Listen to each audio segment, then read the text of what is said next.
ದಸರಾ ಹಬ್ಬದ ಬಗ್ಗೆ, ಅಲ್ಲಿನ ನೆನಪುಗಳ ಬಗ್ಗೆ ನಾವು ಯಾರನ್ನಾದ್ರೂ ಮಾತಾಡಿಸಬಹುದು ಅಂದಾಗ ನನಗೆ ನಿಮಗಿಂತ ಬೇರೆ ಹೆಸರು ಹೊಳಿಲಿಲ್ಲ ತಕ್ಷಣಕ್ಕೆ. ಯಾಕಂದರೆ ಚಿಕ್ಕ ಮಕ್ಕಳಿಂದ ಹಿಡಿದು ವಯೋವೃದ್ಧರು ಕೂಡ ನಿಮ್ಮ ಬಗ್ಗೆ ಮಾತಾಡಿದ್ದನ್ನು ನಾನು ಕೇಳಿಸ್ಕೊಂಡಿದ್ದೀನಿ. ಚಿಕ್ಕ ಮಕ್ಕಳಿಗೆ ಒಬ್ಬ ಅಜ್ಜ ಕೂತು ತಾನು ಅನುಭವಿಸಿದ ಬಾಲ್ಯನ ಅವ್ರಿಗೆ ಹೇಳ್ತಾ ಇರೋ ಹಾಗೆ ಅನಿಸುತ್ತೆ. ಯಂಗ್ಸ್ಟರ್ಸಿಗೆ ಹಿಂಗಿದ್ದು ಒಂದು ಇತಿಹಾಸ ಇದೆಯಾ ಅಂತ ತಿಳಿಸೋ ಒಬ್ಬ ಟೀಚರ್ ಆಗ್ತೀರಿ ನೀವು.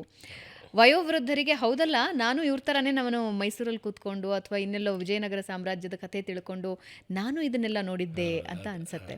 ಅಷ್ಟು ಅಷ್ಟು ಸುಂದರವಾಗಿ ನೀವು ಆ ಕಥೆಗಳನ್ನು ಜನರ ಮನಸ್ಸಿಗೆ ತಲುಪಿಸ್ತಾ ಇದ್ದೀರಿ. ಧನ್ಯವಾದ.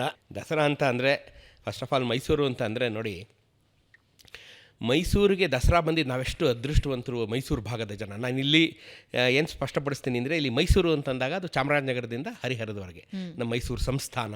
ಮೈಸೂರು ಅಂದರೆ ಮೈಸೂರು ಸಂಸ್ಥಾನ. ಸೊ ಇಲ್ಲಿ ನಾವು ಮೈಸೂರು ಸಂಸ್ಥಾನದ ಜನ ನಾವೆಷ್ಟು ಅದೃಷ್ಟವಂತರು ಅಂತ ನಾನು ಹೇಳ್ತೀನಿ ಅಂತಂದರೆ, ತುಂಬ ವಿಚಾರಗಳಲ್ಲಿ ನಾವು ಅದೃಷ್ಟವಂತರು ಅಥವಾ ದೈವಿ ಕೃಪೆಗೆ ಒಳಗಾದಂಥವ್ರು, ತಾಯಿ ಚಾಮುಂಡೇಶ್ವರಿ ಕೃಪೆಗೆ ನಾವು ಸದಾ ಒಳಗಾದಂಥವ್ರು. ಹಾಗಾಗಿ ಅದರ ಕಾರಣಗಳನ್ನು ಹೇಳ್ತೀನಿ ನೋಡಿ. ವಿಜಯನಗರ ಸಂಸ್ಥಾನ, ವೈಭವದ ವಿಜಯನಗರದ ಸಂಸ್ಥಾನಕ್ಕೆ 200 ಜನ ಸಾಮಂತರಿದ್ದರು ಅಂತ ಇತಿಹಾಸ. ಹೊಯ್ಸಳರಿಗಿದ್ರು, ಹೊಯ್ಸಳರಿಂದ ನಮ್ಮ ವಿಜಯನಗರ ಸಂಸ್ಥಾನಕ್ಕೆ ಆ ಸಾಮಂತಿಕೆ ಮುಂದುವರ್ಕೊಂಡ್ಬಂತು ಅಂತ.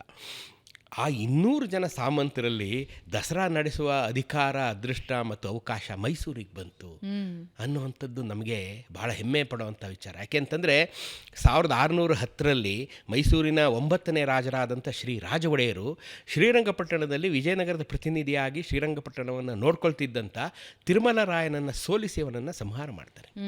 ಅವನನ್ನು ಸೋಲಿಸಿದಂಥ ಕಾಲಕ್ಕೆ ಆ ವಿಜಯನಗರದ ಅವತ್ತಿನ ರಾಜರಾಗಿದ್ದಂಥ ರಾಜ ವೀರ ವೆಂಕಟಪತಿ ರಾಯರು, ಆಗ ಅವರೆಲ್ಲ ವಿಜಯನಗರವನ್ನು ತೊರೆದಿರ್ತಾರೆ. 1565ರಲ್ಲಿ ವಿಜಯನಗರದ ಪತನ ಆದಮೇಲೆ ಅವರು ಪೆನುಕೊಂಡೆಯಲ್ಲಿ ಆಡಳಿತ ನೋಡ್ಕೊಳ್ತಾ ಇದ್ದಂಥ ಕಾಲದಲ್ಲಿ ರಾಜ ಒಡೆಯರು ತಮ್ಮ ಸಾಮಂತಿಕೆಯನ್ನು, ನಿಷ್ಠೆಯನ್ನು ಪ್ರದರ್ಶಿಸಲಿಕ್ಕಾಗಿ ಈ ವಿಚಾರವನ್ನು ನೋಡಿ, ನಾನು ನಿಮ್ಮ ಪ್ರತಿನಿಧಿಯನ್ನು ಸೋಲಿಸಿದ್ದೀನಿ, ಇವನು ಸರಿಯಾಗಿ ಆಡಳಿತ ಮಾಡ್ತಾ ಇರಲಿಲ್ಲ ಮತ್ತು ತೊಂದರೆ ಕೊಡ್ತಾ ಇದ್ದ, ಈ ರೀತಿಯಾಗಿ ಒಂದು ಪ್ರಜೆಗಳಿಗೆ ತೊಂದರೆ ಆಗ್ತಾ ಇತ್ತು.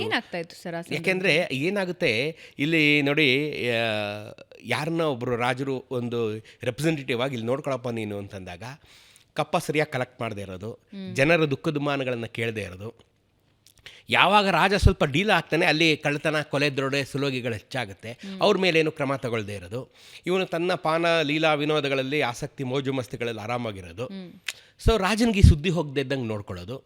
ಇದೆಲ್ಲ ಮಾಡಿದಾಗ ಏನಾಗುತ್ತೆ, ಪ್ರಜೆಗಳಿಗೆ ತೊಂದರೆ ಆಗ್ತಾ ಇರುತ್ತೆ. ಶ್ರೀರಂಗಪಟ್ಟಣದಲ್ಲಿ ಹಾಗಿದ್ದೊಂದು ಪರಿಸ್ಥಿತಿ ಇತ್ತು. ರಾಜ ಒಡೆಯರು 1610ರಲ್ಲಿ ಅವನ ಮೇಲೆ ಯುದ್ಧವನ್ನು ಸಾರಿ ಅವನನ್ನು ಸೋಲಿಸ್ತಾರೆ. ಇದನ್ನು ಅವರ ಚಕ್ರವರ್ತಿ ಆದಂಥ ವೀರ ವೆಂಕಟಪತಿ ರಾಯನಿಗೆ ಗಮನಕ್ಕೆ ತರ್ತಾರೆ.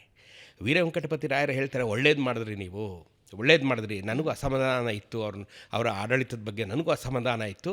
ಸೊ ಹಾಗಾಗಿ ಇನ್ಮೇಲೆ ಶ್ರೀರಂಗಪಟ್ಟಣನ ನೀವೇ ನೋಡ್ಕೊಳ್ಳಿ, ನಿಮ್ಮ ರಾಜಧಾನಿಯನ್ನು ಮೈಸೂರಿನಿಂದ ಶ್ರೀರಂಗಪಟ್ಟಣಕ್ಕೆ ನೀವು ವರ್ಗಾಯಿಸ್ಕೊಳ್ಳಿ, ಶ್ರೀರಂಗಪಟ್ಟಣವನ್ನು ನೀವೇ ನೋಡ್ಕೊಳ್ಳಿ ಅಂತ ಹೇಳಿ ದಸರಾವನ್ನು ನೀವು ಮುಂದುವರ್ಸ್ಕೊಂಬನ್ನಿ ಅನ್ನೋಂಥ ಒಂದು ಅವಕಾಶವನ್ನು ಅವತ್ತು ನಮಗೆ ಕೊಡ್ತಾರೆ. ದಸರಾವನ್ನು ನೀವು ಮುಂದುವರ್ಸ್ಕೊಂಬನ್ನಿ ಅಂತ. ಯಾಕೆಂದರೆ ಅವತ್ತು ಇಡೀ ನಮ್ಮ ದಕ್ಷಿಣ ಭಾರತ ಆಲ್ಮೋಸ್ಟ್ ವಿಜಯನಗರದ ಅಡಿಯಲ್ಲಿರುತ್ತೆ. ದಕ್ಷಿಣ ಭಾರತವೇ ಅವ್ರ ಅಡಿಯಲ್ಲಿದ್ದಂಥ ಕಾಲದಲ್ಲಿ ಈ ದಸರಾ ನಡೆಸೋವಂಥ ಸದವಕಾಶ ಮೈಸೂರು ಸಂಸ್ಥಾನಕ್ಕೆ ಬರುತ್ತೆ. ಎಷ್ಟು ನಾವು ಅದೃಷ್ಟವಂತರು ನೋಡಿ. ಆಮೇಲೆ ಇವರು 1610ರಲ್ಲಿ ನಾವು ವಿಜಯನಗರ ಸಂಸ್ಥಾನದಿಂದ ಸಿಂಹಾಸನವನ್ನು, ಅಂಬಾರಿಯನ್ನು ನಾವು ಪಡ್ಕೊಳ್ತೀವಿ. ಈ ಸಿಂಹಾಸನ ಮತ್ತು ಅಂಬಾರಿ ಮೈಸೂರಿಗೆ ಎಲ್ಲಿಂದ ಬಂತು ಅಂದರೆ, ವಿಜಯನಗರದ ಎಲ್ಲಿಂದ ಬಂತು? ವಿಜಯನಗರದವ್ರಿಗೆ ಅವರ ಗಂಡುಗಲಿ ಕುಮಾರರಾಮನಿಂದ ಬಂತು. ಗಂಡುಗಲಿ ಕುಮಾರರಾಮನಿಗೆ ಅವರ ತಂದೆಯಾದಂಥ ಕಂಪಿಲ ರಾಯನಿಂದ ಬಂತು. ಕಂಪಿಲ ರಾಯನಿಗೆ ಅವರ ತಂದೆಯಾದಂಥ ಮುಮ್ಮಡಿ ಸಿಂಗೆ ನಾಯಕನಿಂದ ಬಂತು. ಮುಮ್ಮಡಿ ಸಿಂಗೆ ನಾಯಕನಿಗೆ ಅವನ ರಾಜನಾದಂಥ ದೇವಗಿರಿಯ ರಾಜ, ಯಾದವರ ರಾಜ ರಾಮಚಂದ್ರ ದೇವನಿಂದ ಬಂತು ಅಂತ ಇತಿಹಾಸ ಬರೀತದೆ. ಅಂದರೆ 1290ರಲ್ಲಿ ದೇವಗಿರಿ, ಆವಾಗ 1200-300ನೇ ಇಸ್ವಿನಲ್ಲಿ ದಕ್ಷಿಣದಲ್ಲಿ 4 ದೊಡ್ಡ ಸಾಮ್ರಾಜ್ಯಗಳು, ದೇವಗಿರಿ ಸೇವಣರು ಅಥವಾ ಯಾದವರು, ವಾರಂಗಲ್ಲಿನ ಕಾಕತೀಯರು, ದ್ವಾರಸಮುದ್ರದ ಹೊಯ್ಸಳರು ಮತ್ತು ಕಂಚಿಯ ಪಲ್ಲವರು. ಇವ್ರದ್ದು ಭಾಳ ದೊಡ್ಡ ಸಾಮ್ರಾಜ್ಯ ಅವ್ರದ್ದು. ಆದರೆ ಒಬ್ರಿಗೊಬ್ಬರು ಇದು ನಡೀತಾ ಇರುತ್ತೆ. ನಾನೇ ಸಾರ್ವಭೌಮ, ದಕ್ಷಿಣ ಭಾರತದ ಸಾರ್ವಭೌಮ. ಆವಾಗ ಸರ್ವೈವಲ್ ಆಫ್ ದ ಫಿಟ್ಟೆಸ್ಟು, ನಾನಾಗಬೇಕು, ಈ ಲೀಡರ್ ನಾನಾಗಬೇಕು, ಸೌತ್ ಇಂಡಿಯಾ ನಾನು ಲೀಡ್ ಮಾಡಬೇಕು, ಇದು ನಡೀತಾ ಇರುತ್ತೆ. ಇದು ಇವರ ಒಳಜಗಳದ ಉಪಯೋಗವನ್ನು ದೂರದಿಂದ ಬಂದಂಥ ಅಲ್ಲಾವುದ್ದೀನ್ ಖಿಲ್ಜಿ ಭಾಳ ಸುಲಭವಾಗಿ ತಗೋತಾನೆ. ಅವನು ದೇವಗಿರಿ ಮೇಲೆ 1290ರಲ್ಲಿ ದಾಳಿ ಮಾಡ್ತಾನೆ. ದಾಳಿ ಮಾಡಿ ಇವನನ್ನು ಸೋಲಿಸಿ 2-3 ಸಲ ದಾಳಿ ಮಾಡಿ ಸೋಲಿಸಿದಾಗ ಅನ್ಯ ಮಾರ್ಗವನ್ನೇ ಕಾಣದಂಥ ಸೇವಣರ ದೊರೆ ರಾಮಚಂದ್ರ ದೇವ ತನ್ನ ಮಗಳನ್ನು ಅಲ್ಲಾವುದ್ದೀನ್ ಖಿಲ್ಜಿಯ ಮಗನಿಗೆ ಕೊಟ್ಟು ಅವನು ಸಂಧಾನ ಮಾಡ್ಕೋಬೇಕಾದಂಥ ಸ್ಥಿತಿ ಬರುತ್ತೆ.